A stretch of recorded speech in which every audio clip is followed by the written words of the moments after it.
Good evening, everyone. Welcome to Tisa's Rants and Musings. I am excited about tonight's show. So, hey, Mama, come on in the room. We'll give you a few minutes to get in there. I'm not going to wait too long because we have a very special guest and we want to give as much time as possible for us to discuss tonight's topic, which is human trafficking. So come on in the room.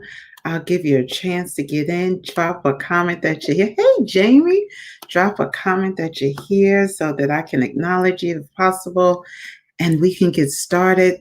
This is information you don't want to miss. Okay, because listen, hashtag healing is the only agenda, and we're talking about healing in all types and forms and capacities and venues and spaces. So, hey, Cheryl, hey, cousin Eunice, come on in. It's good to see you guys. I pray everyone has been well and that God has been keeping you. And so, I'm excited. I'm so excited about tonight. I got a very special guest. Hey, Teresa, come on in the room. I'm gonna give one more minute, and then hey, Candace. Then I'm going to introduce our special guest and get this conversation started. It's not one that we hear talked about often, which is why I wanted to bring it to the forefront, but it is an issue that we need to care about. And so that's what we're going to talk about, human trafficking and why we need to care. Because sometimes we think these things are so far from us and so far removed, and we don't know anyone who might be dealing with it. So we don't think it's something that we need to understand and know. So but tonight, I think after tonight, you're recognized differently and understand differently, and will at least commit this issue to your prayer list at a modicum, right? At a modicum. All right, so come on into space. Come on into space, and we'll get started. We will get started. All right. I'm gonna give one more minute, just one, not even a whole minute, for a couple of guys that said they were coming. I'm trying to wait for them so they don't miss anything. But that's the beauty about the replays, right? That you can just go back and watch it at any time anyway. So I'm going to go ahead and get started because I can't wait. I'm too excited. And I want us to have as much time as possible. I have the privilege of introducing to you guys, some of you may already know her. She is born and bred New Jerseyan. She's a Jersey girl. So she is well known throughout the tri-state area. She's known for her singing. She's known as an author. She's known as a minister. She's known as an educator. You might know her most familiarly with that song. I think it's Moni Love. It's a shame the way you mess around with my heart. That's her. Yes, I know. Right? Who knew? That's her singing that hook. And so you might know her without even having known that was her from all the way back then.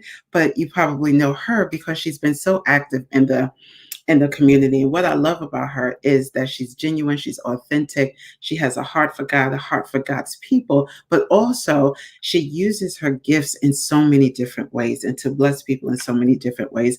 And she has started to even tackle this issue in new and in different ways than you typically have heard it even being tackled. So I am pleasured and honored to bring on the show tonight my sister, my friend, Wincey Terry-Bryant. Hi, Wincey.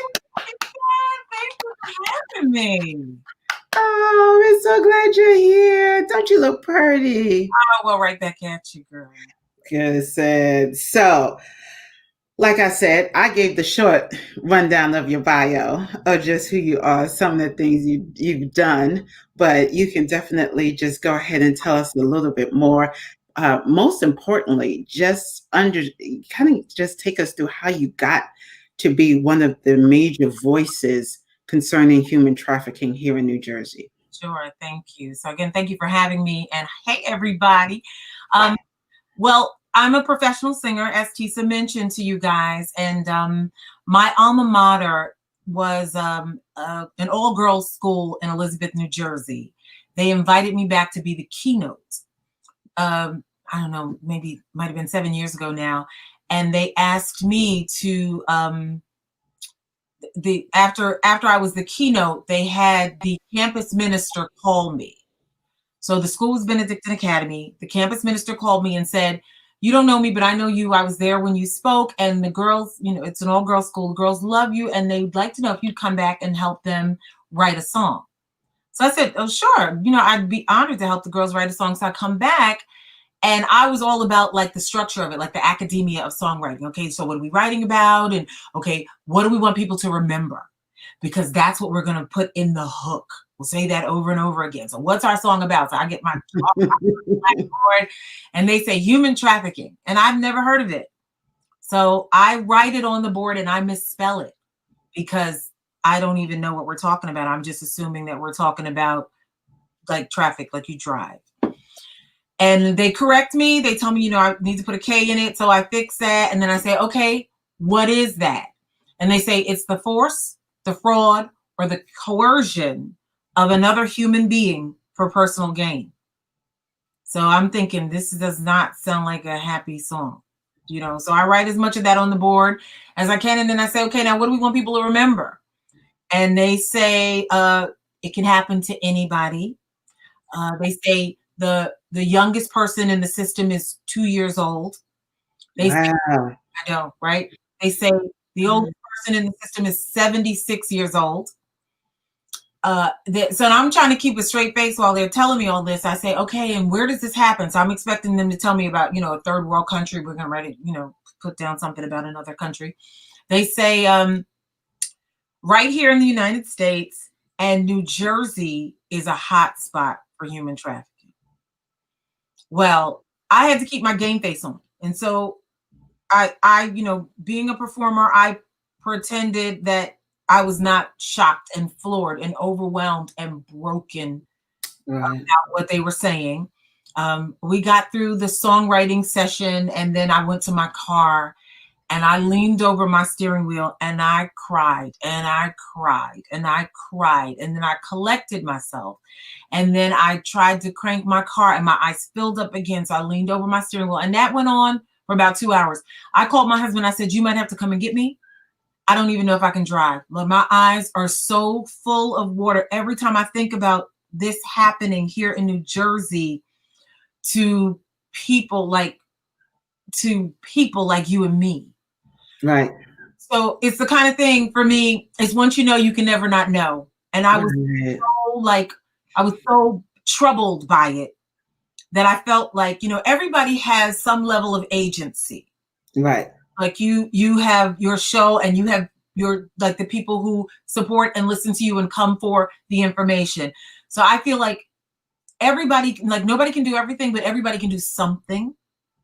And I felt like because I had a long history of bringing musically educating assembly programs into schools, that this was the next program, that this was just a given. God was saying, this is the next program. Call all of your longtime loyal principals and say, I got the next program. I'm bringing human trafficking information and education into the schools. And the pushback that I got was a story. That was a totally different story. Wow.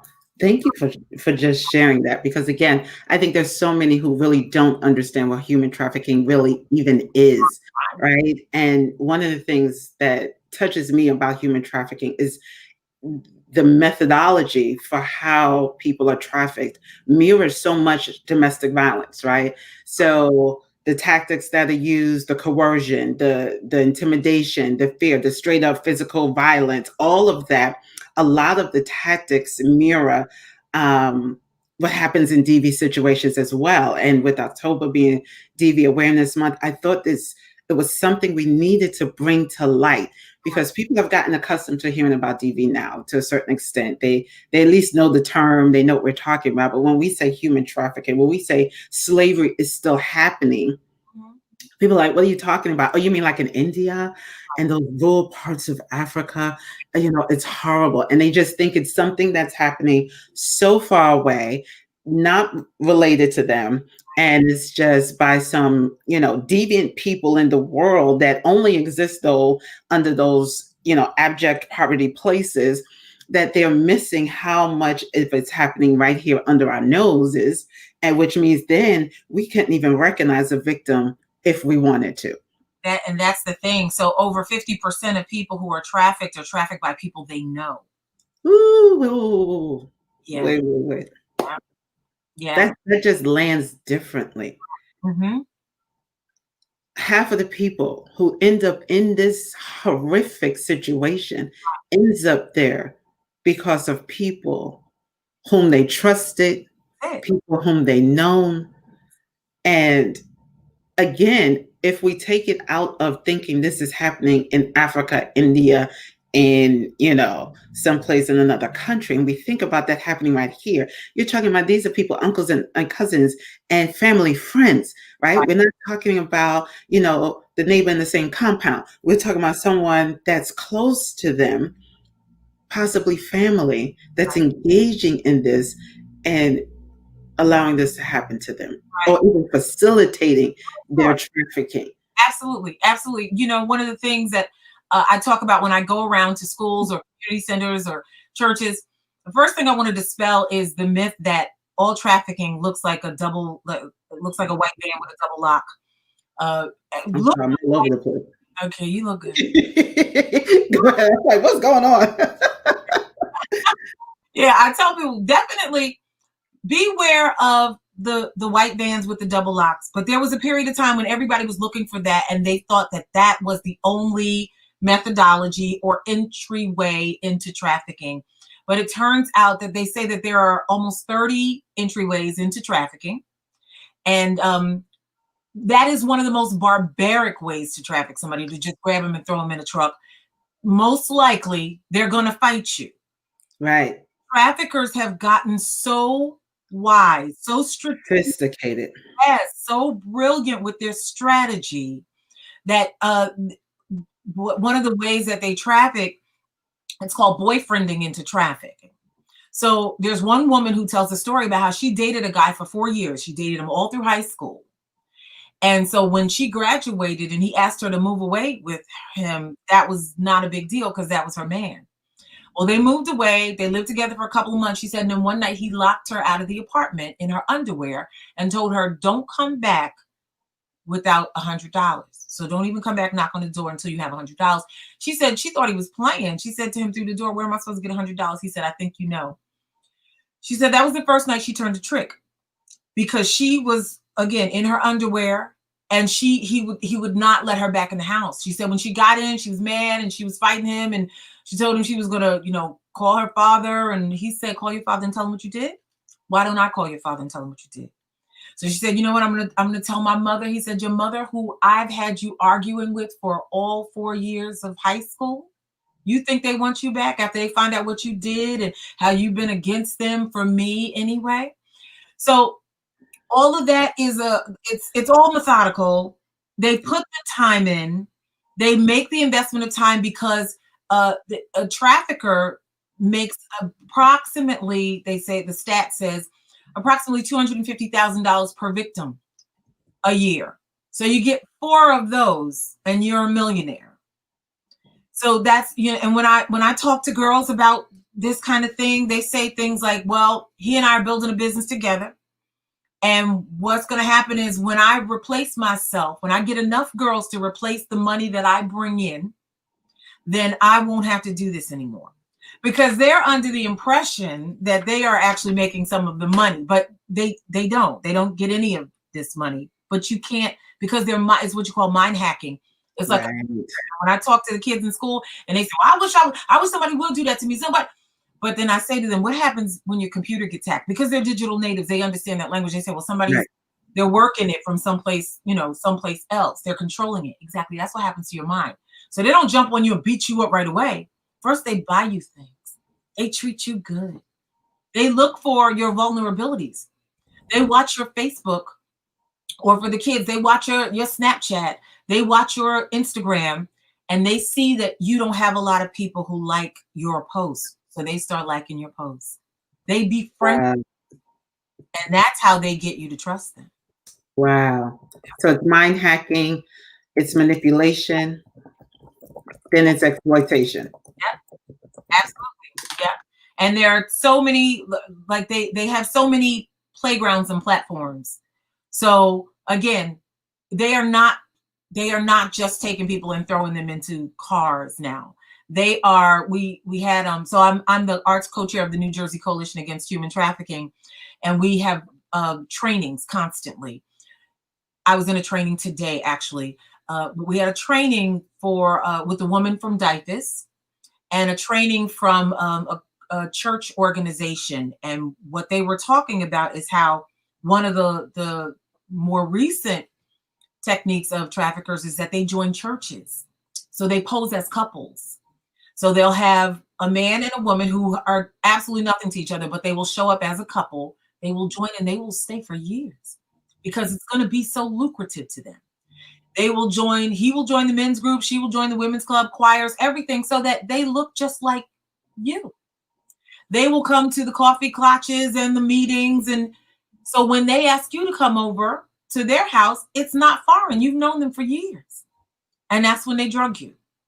And then they get you in all these compromising positions. They videotape. Oh, wait, because now I can't join no ministry.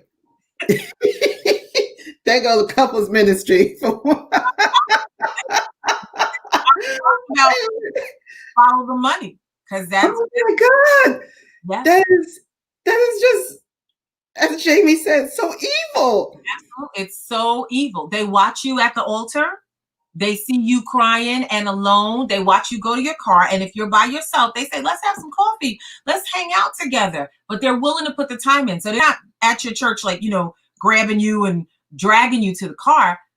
That's Sister Jones. She's gone here for 3 years. She's been over my house a couple times. So when she asked me to come over for coffee, it's no big deal. So I go over there, I drink my coffee, they drug me, and then they show me video. And there's a woman who shares her story about how many years ago, before there were, cell phones, she was her father's job would move them around a lot. So it was difficult for her to make friends, like keep friends.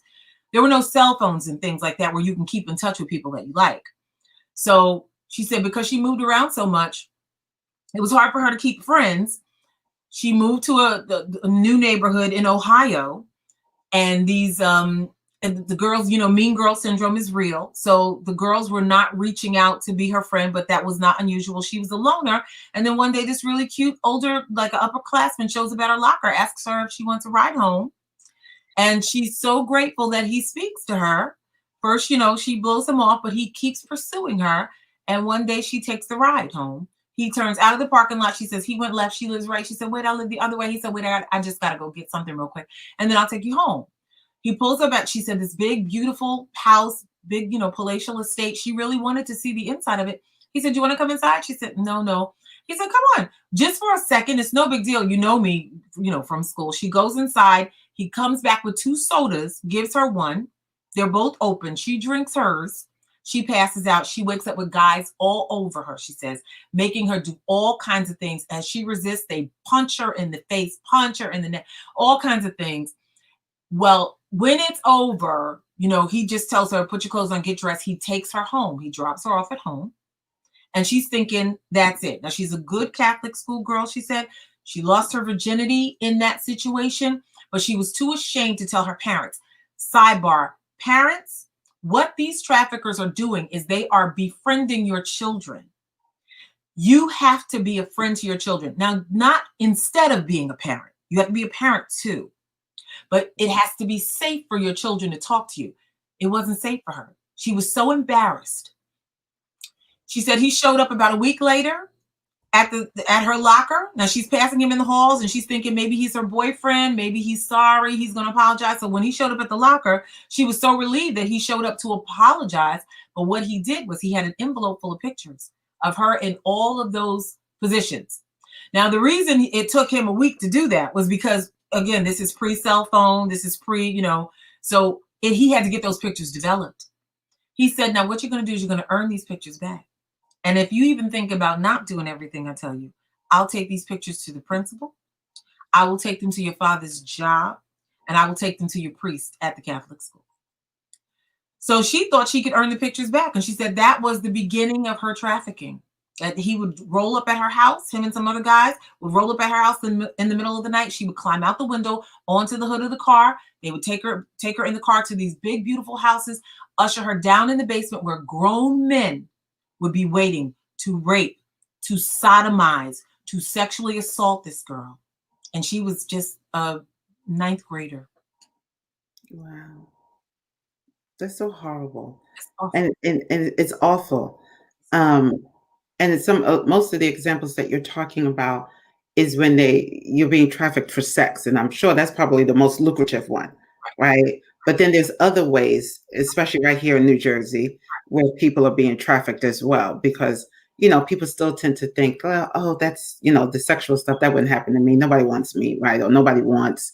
But there's other ways. Oh, sure. That you can be victimized with this human trafficking ring. Can you tell us a little bit about what those ways look like as well? Yeah, sure. So if you think you're exempt, let me just double back to this. So you think you're exempt, Right.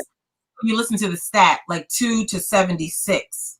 So if the youngest person is 2 years old and the oldest person is 76 years old, and they are being sex trafficked. So when I say sex, sometimes I have to clarify that, because a lot of people think, well, that must be labor trafficking. If you know anything about trafficking, then you might say, well, that must be labor trafficking. No, but the 76-year-old woman was a sex trafficking victim.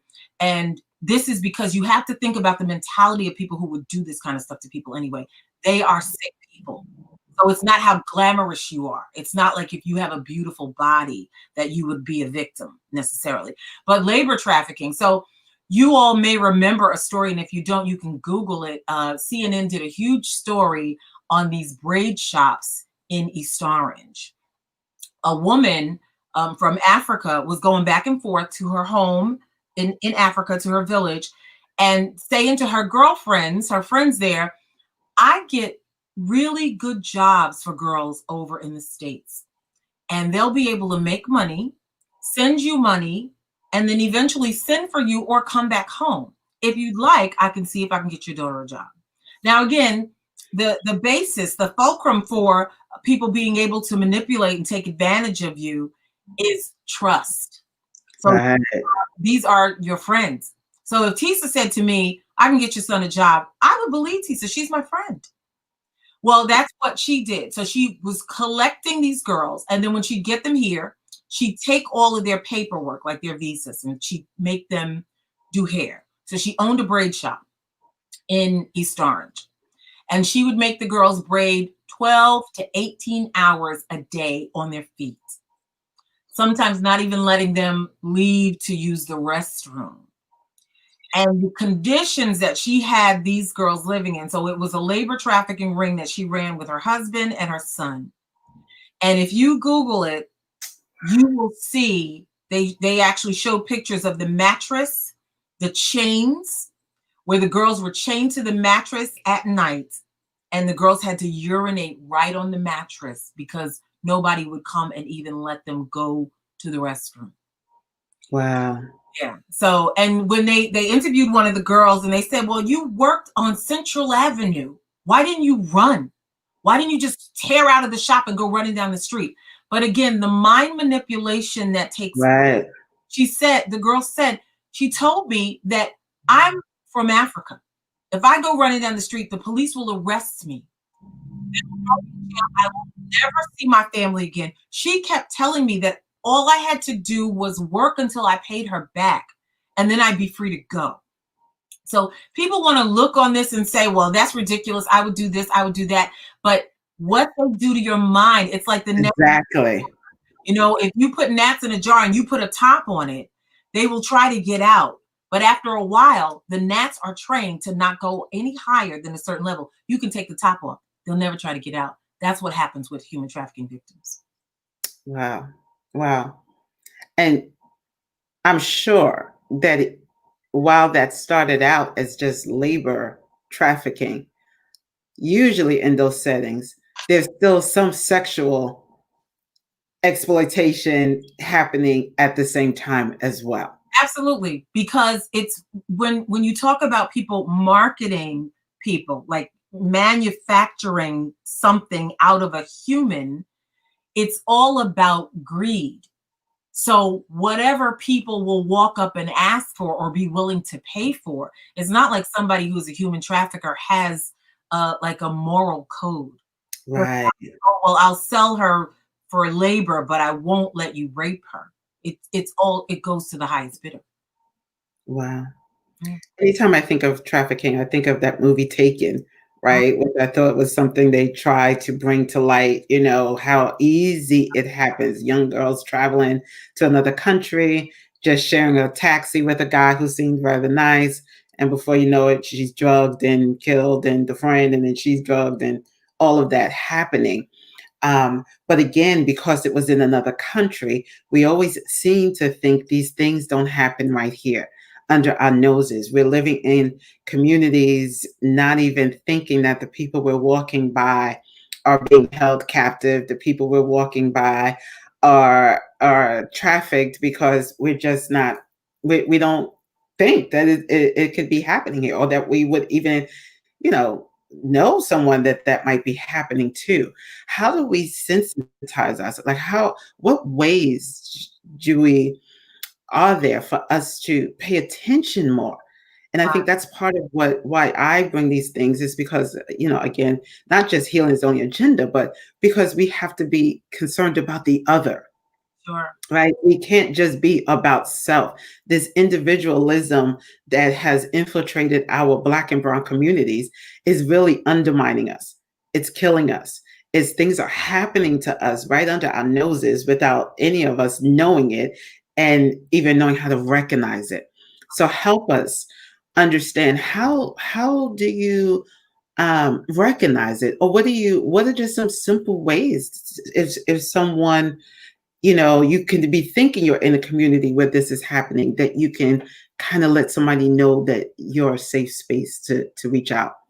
So I'm glad you mentioned our neighborhoods, because the reason that I got involved was because I learned that not only is New Jersey a hot spot, and I want to clarify that for people, why New Jersey is a hot spot, because we have so many major highways and thoroughfares. So a Makes sense. he can snatch a person or move a person and be in a different state in less than an hour. You can take somebody right here. You can jump on 95. Right. You can be in New York. You can be in Delaware. You can be in Maryland in less than half a day, an hour.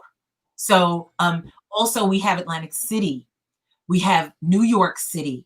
So we have places where you have lots of people and a lot of activity where things like that would go on, and And where the demand is. where the demand is. Exactly. Because in New York City, the hotel situations, Atlantic City, there's a demand for cheap sex. There's a demand for, prostitution, for lack of a better word. So I can imagine that helps it really be this hot spot. Absolutely. And so usually the trafficking victims, when they tell you the stories, they say he never wanted me to know where I was. So he would cover my head when we were driving, and then keep my head covered until we got to like the hotel room door, and then push me in the hotel room. And then he would, just send the men in. And it's why one of the members of the coalition started an organization called SOAP, because she said if there was just maybe a phone number, like someplace she could have called for help, to say, or if you're being held against your will. So she called it SOAP, Save Our Adolescents from Prostitution. And what we do Mhm. a couple times a year is we go and we put soap in hotel rooms. So we go and talk to the people at the front desk and ask, can we put this little bar of soap with this phone number on it in these hotel rooms? Because like you said, we in New Jersey, there was a bus before they closed this hotel down on Route 22 near Chuck E. Cheese. There was a human trafficking ring that was busted up right there. And at the New Jersey Educators Association, which is NJEA, if we have any teachers on, I was tabling for one of the organizations that I'm a teaching artist for, New Jersey Performing Arts Center, and I was doing a workshop. But then I also went over to the New Jersey Coalition Against Human Trafficking's table to share some information. And a principal from a school that I'm not at liberty to say talked about a situation that was going on in the school. And I actually put it into one of my productions so that kids can see what it looks like all the different ways that you get trafficked. So one girl was caught in the hallway by herself. She had a situation where she comes in late, and our children have all types of situations. So she comes in late. She's abducted and dragged to an empty, like an abandoned bathroom where there are a bunch of guys in there waiting. And there's one ringleader who's collecting the money. And he tells them what they have to pay for whatever the service is that they want. And when this, finally came out, when the girl, they finally all left her in there to collect herself, and her mouth was all bloody because they beat her up and everything else. She did tell the principal, but she refused to identify the boys because they said that if she ever said anything, the same thing would happen to her little sister who went to an elementary school then. So again, you're dealing with young people who don't really know what the law says and what you can do about things, and how safe the law can actually keep you. I mean, these kids have a different context for violence than we do. So if you would beat me up, maybe you would beat up my little sister. And so a lot of times they are afraid to prosecute, and the boys will tell you, I'll be out before you will, and I'll be waiting at your house. Things like that. So what can we do? Wow. Yeah. Wow. So on my website, trafficjam.info, there's a list of things that you can do. One of the things that you want to do is there's a national hotline for human trafficking. The number is 888 373 7888. Put that number in your phone. Again, it's 888 373 7888. If you see something, you don't even have to be right. You don't want to be a hero. You want to call and let them know what you see. New Jersey, we have a number, and it's you can text "Be Free," the words "Be Free," BE, and then FREE. And the number you text it to is 233-733. Really simple. The number is 233-733. If you or anyone you know is in a situation where they need some help, text or call that number. Again, we don't want you to be a hero. You might not be right, but you could be. And what's more important than possibly being wrong is possibly being right. So you want to definitely make that call. Let somebody know that you need some help. Also on my website, the trafficjam.info, you can volunteer. So when I go out and talk to schools, talk to the students at schools, or talk to community groups, we need people to stand at the table and pass out information. And of course, you can make a donation. Bringing these programs into schools. What's sad about it is that there are neighborhoods that call me because they want to do something socially correct and jump on a buzzword right now. So trafficking is like a buzz thing right now. It's the new buzz. It's the new hot topic. Exactly. And they want to be able to say they did something. January is National Human Trafficking Month, so I get I'm running in every direction during that month because it's culturally cool to do something during that month. However, our children, the children in our neighborhoods, they need somebody to come in and explain to them how children in the hood get trafficked. Because when I talk to the girls in the hood, they say, well, you want me to work at McDonald's? He keeps my nails done, and he keeps me in the latest clothes, and he keeps my hair popping, but you don't get any of that money. So they want to, you want to put a K on that, on the traffic? That's exactly the way I spelled it when the girls first. Oh. Yep. Mm-hmm. Trafficjams.info. Yeah. So you definitely want to open the dialogue about it. Open the dialogue. Human trafficking awareness and conversation should be as common as teaching your children about crossing the street, locking the doors. When parents come to me, they say things like, "Well, I don't want to bother and I don't want to seem paranoid." And that was the pushback that I got from schools. We don't want school to seem like it's unsafe. We don't want our school to get a bad rap. We don't want our school. But if something happens in your school and you could have prevented it by Right. students about the dangers of human trafficking awareness, human trafficking, and how traffickers will be talking to roughly 40 kids at a time. So that's the average. They're not just working on this kid over here. They're not just working on these kids in this school. They use games like Fortnite. So when I say to kids, how many of you talk to strangers? They all suck their teeth and roll their eyes like, that's ridiculous. But that's what social media does. It desensitizes you to who's actually a stranger. So there are no lines of demarcation. You think everybody's your friend. So when I say to them, well, how many of you play Fortnite? They all raise their hand. I say, how many of you have ever played with somebody you don't know? Then they raise their hand slowly because they realize, well, I'm talking to a stranger. And Right.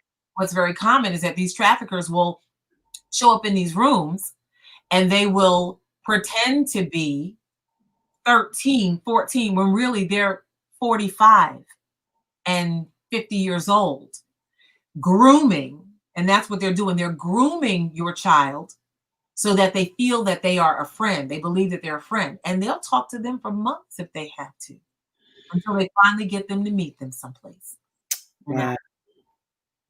I'm always interested in, I know you know, because you've seen, um, because we've had these conversations, but I'm always interested in connecting and lifting up the intersectionality between church and these issues as well. And you talked about how people are targeting churches now. And and I tell people all the time that we tend to misunderstand church as if it's already a house of refuge, if it's is already this safe place rather, that you can let your children roam around unattended, that you can let them run around the church, that even as adults, you don't have to be as discerning of people because they're at church. And I'll never forget when I first moved to Jersey. I tell everybody I didn't know anybody. I only knew one person at the church I went to. I met a young man at the church, didn't really know him. He was like, let's connect. We, shared phone numbers. He picked me up to take me out. And he did exactly what you said. He made a beeline from not going to where, whatever. And I knew nothing about Jersey. Most of y'all already know I'm directionally challenged anyway. I knew nothing about New Jersey. I got into this guy who I really didn't know's car. He's supposed to be driving to a restaurant. He drives to his house. Then he's like, come on inside. No, no. I said, I'm not coming in. And he's like, well, I just need to stop and do this for my mom, yada, yada. Then it was like, okay, can you, just come inside. I hate leaving you outside in the car. And if you know Jersey, which most of you know Jersey, is pitch black, dark outside. I'm like, okay, what should, and I just remember that was when it hit me how vulnerable I allowed myself to be in this space. So now I come down to this guy's, basement, so-called apartment, and I'm sitting here saying, Jesus, I'm about to black out on this dude. If he don't know I'm from Brooklyn, I would try to murder him, right? And just think of the fear and the anxiety, and he's got a red light on, like, who has a red light, like, and it never left me how I was so not my typical discerning self because I met him at church. Right. Sure. Sure. Now, thank God he didn't do anything. He figured he'd try it and see what I was open to. But when I was so reticent and I stood at the stairs, like, I'll wait here. No, I don't want to sit down. And I wouldn't really go in. He was like, okay, this looked like it would be a real fight, right? So I think he changed his mind for whatever he thought I might have been open to, but just, I never forget feeling so stupid. And so, because I was grown, I'm not talking about I'm a young teenager, I'm a grown woman, but I didn't do the typical vetting because I've seen him at church and I met him at church. And I figured I could always just go back and say, this dude from churches. And so that experience just reminded me how we tend to always assume that church is safe just because it's church. But everybody that comes to church ain't there for church, and everybody that's there, it doesn't mean they're safe and healthy. And the devil, Right. shows up. And so that whole example of just watching people and watching couples and adults, it's scary. Yes. It really is. So what can the church itself do That's to good. help protect its people, right? Because at least as church leaders, at least as clergy people, right? Because you're a minister, I'm a minister. How do we get these churches? Because I'm sure, and again, I feel like this topic might be even a little more palatable than DV in churches than, because again, people thinking that happens kind of far away. DV, they know like, well, okay, we ain't bringing that in here because we know the deacon beating his wife. So we have a little, So what can we get them to do to recognize this issue, to say we can't keep turning a blinding eye right here in these communities that we know this can be happening in? Right. Yeah. We need to open the leadership tier to education. Like the leadership tier has to be I open like that. to education. So just like in any company or corporation, they train their leaders. They have sensitivity trainings, they have new product trainings. We as a church, the church needs to keep our finger on the pulse of what's happening in the world and then bring in trainings so that we can then turnkey it in the church building, and not treat it like an appetizer or a dessert. I feel like we very often play into that culturally cool thing too. It's like, oh, it's October. Let's have somebody speak for 10 minutes about DV. Oh, it's January. Let's have somebody speak 10 minutes about right. Women's History Month. Read something, make the children read something on women. And Black History Month, write a paragraph on Dr. Martin Luther King. It's true. Like nobody's more educated when they leave. Like right. You're not changed in anything. And that's what church is designed to do. It is supposed to change you so you can help change others. And what we're doing is I feel like we're playing into the same thing that the schools do. So I have a Black History Assembly program. I am never as Black as I am from February 1st to February 28th. I live the rest of the year off of the calls that I get from all the neighborhoods, the other neighborhoods who have the money, and then, come sing. Don't you know any songs like slave songs? And like they just, you're buying that hype. You're buying that media and that advertising hype. When Black history, I am Black 365 days a year. And that is history. Yes, ma'am. You don't let them shove American history into 1 month. So yes, January is Human Trafficking Awareness Month, but that is not the only month we are supposed to be aware. Pastors, you need to call me. You need to call the New Jersey Coalition Against Human Trafficking. You need to get a speaker. Yes. You need to have your leadership tier trained so that they can learn what it looks like when somebody all of a sudden, when your child stops talking, when your child starts hiding their phone, your child has 2 calculators on their phone because one of them is a secret app where you can talk to people that nobody else will know you're talking to. When your child ghost account, when your child, somebody needs to tell the parents this, but not just one time. You wouldn't tell your child to look both ways before you cross the street just once. Right. So we really need to take responsibility for what's happening and educate our leadership tier and make sure they turnkey it. We need some role play incidents. Who's on the walkie-talkie at the front door if somebody tries to bombard? Who's at the door when when I sing at country clubs sometimes, they always have someone in the restroom. We need someone in the restroom now at the church. Wow. We need somebody at the door. We need somebody looking out. We need somebody checking out with staying on the parking lot with the sisters till they all get in the car. We need background checks. It's not the way. Yes. Yes, we need. Yes. You don't want a background check. You can't work here. You can't be over the children's ministry. You can't hold a position. We need to know where you came from. Where do you live? Who do you live with? Who are your people? We need to know that. I mean, and I oh, this is so much, right? I just think what you're saying is so critical, right? Because, and you and I both know, being in church for a very long time, that old school mentality of you just use what you got, that you just let whomever's in the church let people work, and you just go ahead and you let people work with children, you let people work, in all multiple areas of ministry, not knowing anything about who they are, not knowing anything about their background, and not knowing their intentions.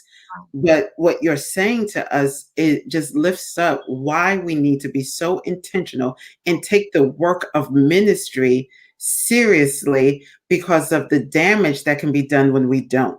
Sure, sure. But it's not just a spiritual aspect to the work that we do. There is a practical, implication for everything that we do. Absolutely. So Absolutely. you can't just let anybody work with the children because the kids like them. Right. Right. I've Absolutely. seen so much inappropriate stuff with the youth. Sure. Almost every church that I've been with, where there's either a deacon that's too friendly to Right. me, that always raises my red flags because of my, and we know musicians, who've been too friendly and trying to do things with the young people. Sure. So I just think, and this is what I mean, like, we can't continue in this brokenness, right?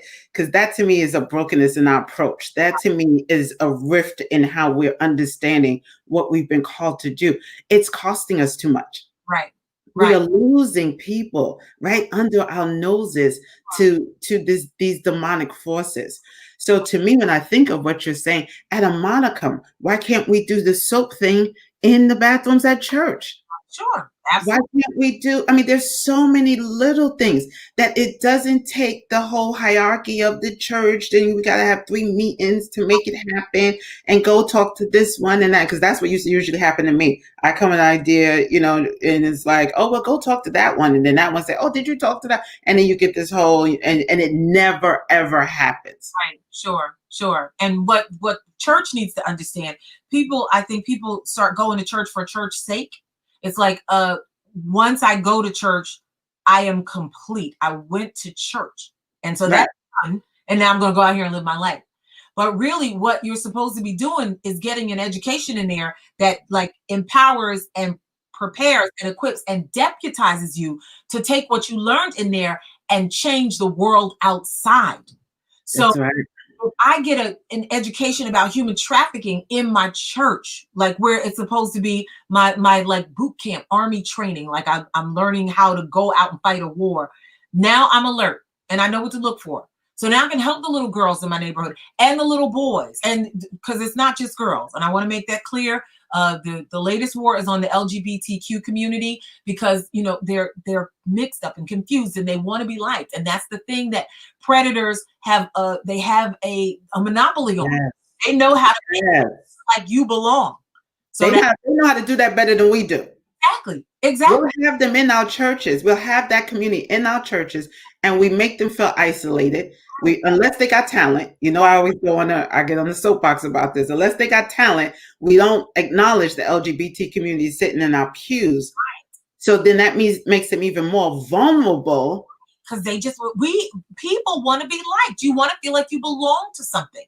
So they do that for them, and then they take them in. They put them in their gangs.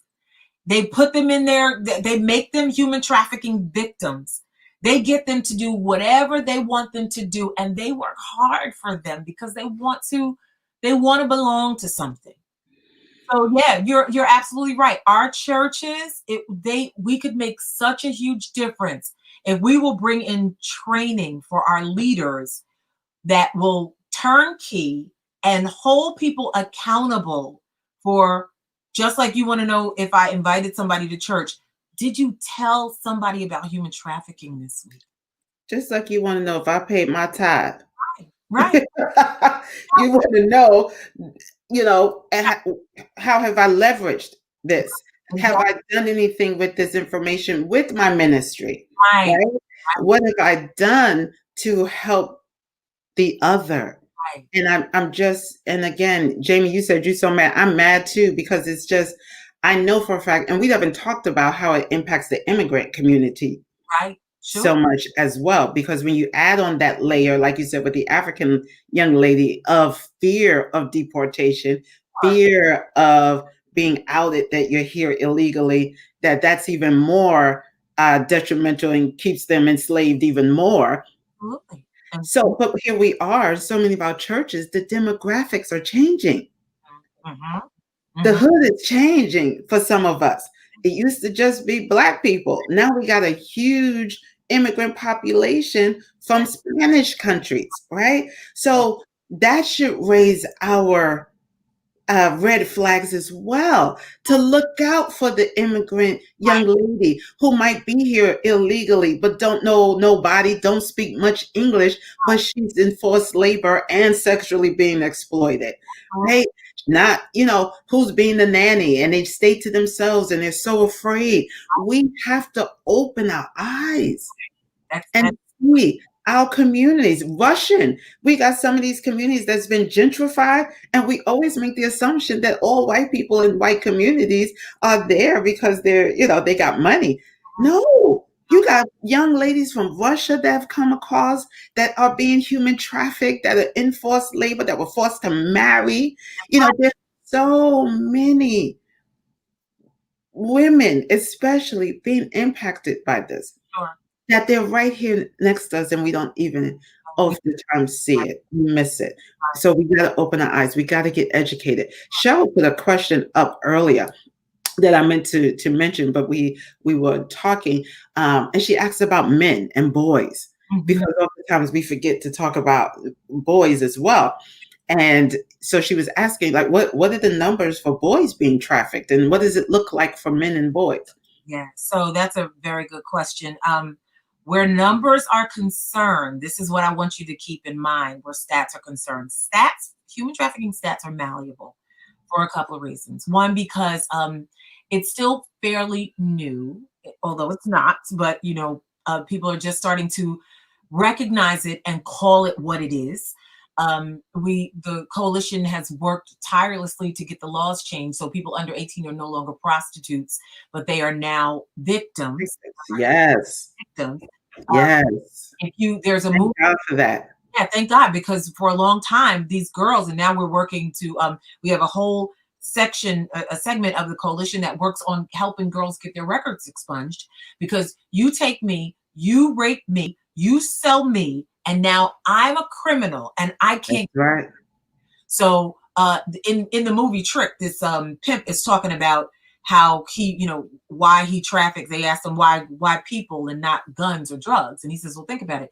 You can sell a drug one time and it's gone. You sell a gun one time and it's out of your hands. You can sell a person over and over and over again. So these girls, when they ask about how can you, like, how are you even able to interview a pimp?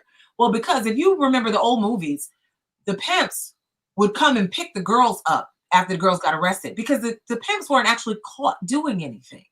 So you can't really prosecute them. And that is another thing that these traffickers know. If I can just scare you out of testifying against me, then Right. I can't be held accountable.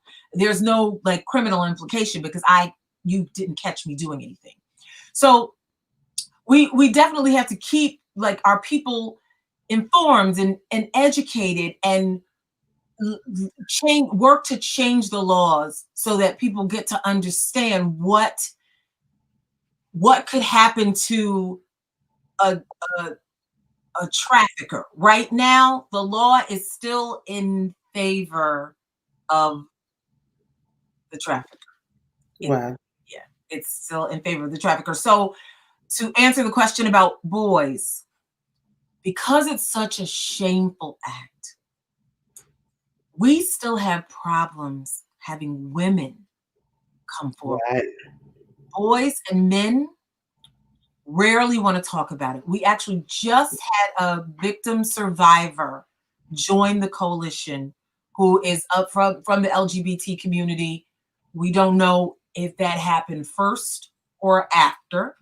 You know, the psychology of it and all that he endured. We don't know how he came to identify himself in that way, but we are very proud of the fact that he's willing to come forward. But for every one that will come forward, you have thousands who will never admit what's happening to them.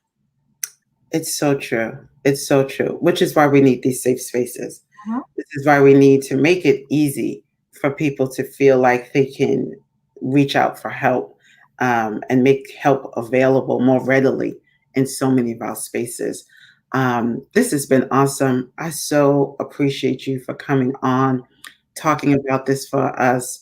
And again, I felt it was necessary to talk about this only because the dynamics reminded me so much of domestic violence. And while we're thinking of victims this month and thinking of survivors, let's not forget human trafficking. Let's not forget that.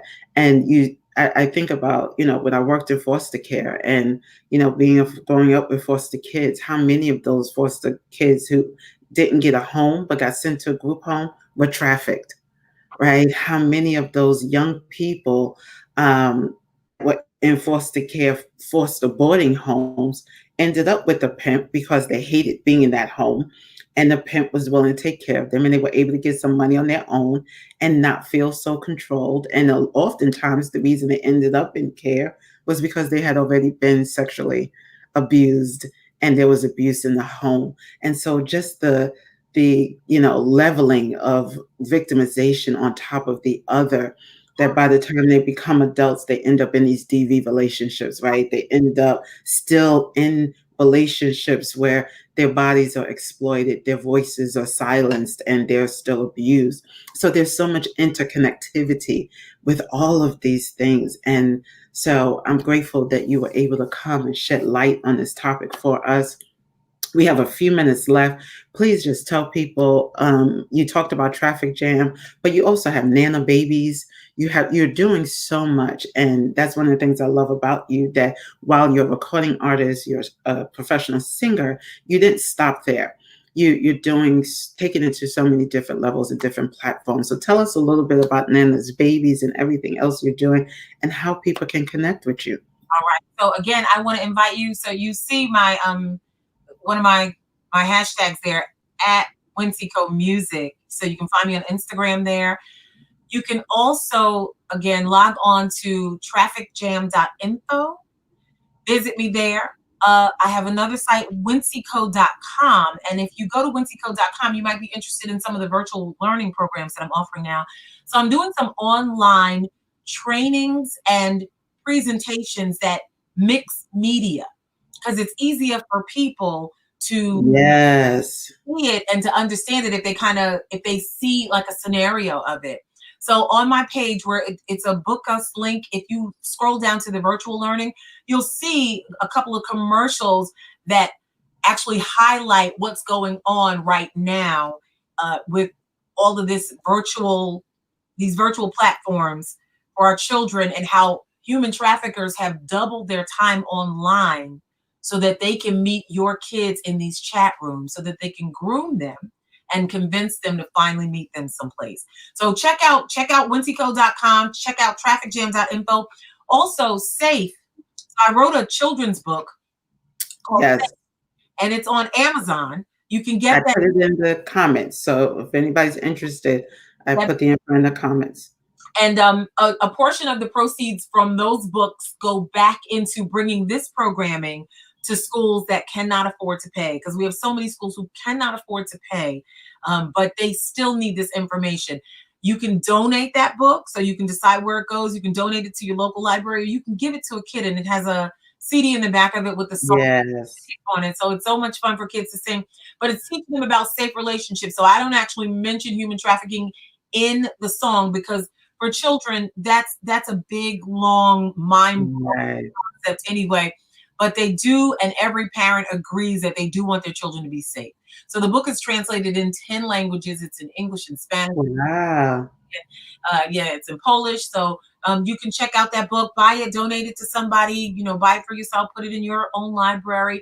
And it's a coloring book. So there's something that happens. There's a stat that says, a study that says that when people move their hands while they're talking, there's something with the motor, the gross and the fine motor that connects to the brain to help ground information. So get that book. The holidays are coming up. Get that book. Our kids have enough video games. They have enough sneakers. Get that book for the children in your life or children you know. Share that information with them so that they know to dial 911. That's I'll dial 911 and then I'll run if I need help. If something happens, I won't keep it to myself. Tell my parents and my teachers something's bothering me. 'Cause nothing could be more than my safety. Safe. I gotta be safe. So just teaching little kids. Oh, that was so awesome. Yeah, teaching little kids to sing along, but now they have that information, like the way you learned your ABCs was a song. You never knew that you would need those for every single word you'd ever make in your life. So give those children the opportunity to be safe with, just a jingle. Awesome. Thank you, Wincey. May God continue to bless the works of your hands and your voice. Yeah. And know that we love you. You'll have to definitely come back, and we make sure it won't be just in January. The name of the book is Safe, SAFE. You can get it on Amazon.com. You also can go to winceyco.com. She has so many other things that you can purchase as well. And then if you work in the schools, you can definitely start advocating to have her come into the school and put on some of these learning programs about these important topics. Thank you again. We love you. Thank you, everyone, for tuning in. Please share this on your page. You never know who can just come across it, watch it, and get information that can help them. So thank you again, and we'll see you guys next week. Bye, everybody. Thank you.